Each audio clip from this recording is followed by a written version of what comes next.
It is Thursday, February 27th. I hope you're doing well. We're almost to the end of the week, guys. Hang in there just a little bit longer. So today, we're going to kind of go back a little further than where we've been at with the tabernacle, and especially further back than where we've been at in the New Testament yesterday. We're going to talk about some of the consequences for Israel's actions.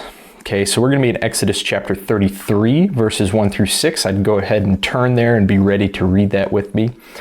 But some context to this. So Exodus, people come out of Egypt. Okay, they start to wander in the desert after the crossing of the Red Sea.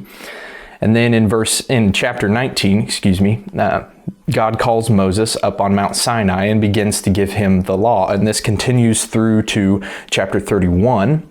Okay, in chapter 32, while Moses is gone, the people of Israel get tired of waiting.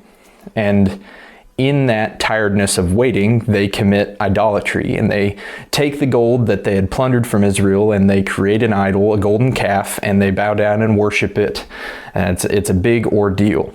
But they broke the covenant between them and God pretty much right after that covenant is made. And now we're going to see the consequence of it. Let's read. This is chapter 33 of Exodus, starting in verse 1.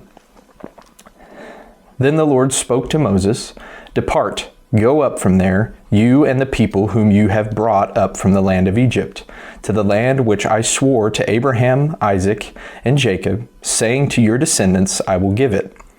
I will send an angel before you, and I will drive out the Canaanite, the Amorite, the Hittite, the Perizzite, the Hivite, and the Jebusite." So just all the native people. He's driving them out. Verse 3. "Go up to a land flowing with milk and honey, for I will not go up in your midst, because you are an obstinate people, and I might destroy you on the way." When the people heard this sad word, they went into mourning, and none of them put on his ornaments. For the Lord had said to Moses, "Say to the sons of Israel, you are an obstinate people. Should I go up in your midst for one moment, I would destroy you. Now therefore, put off your ornaments from you, that I may know what I shall do with you." So the sons of Israel stripped themselves of their ornaments from Mount Horeb onward. So what's the consequence for their sin with the idolatry? It's the removal of God's presence from them. At this moment, Israel is realizing the extent of their sin. And they mourn the loss of God's presence. We see that in verse 4. This idea that God's not going to go with them, they mourn that idea because they begin to understand their significant dependence, their significant need for God's presence to be with them.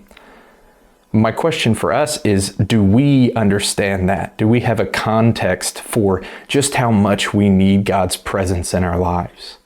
Because we often face a similar situation. And that situation is one where our unconfessed sins begin to create distance, begin to create a divide between ourselves and the Father. But the good news is that God, who is rich in mercy, gives us chance after chance after chance to be obedient to him, just like he is going to do with Israel by giving them a second chance. And that's what we're going to talk about tomorrow.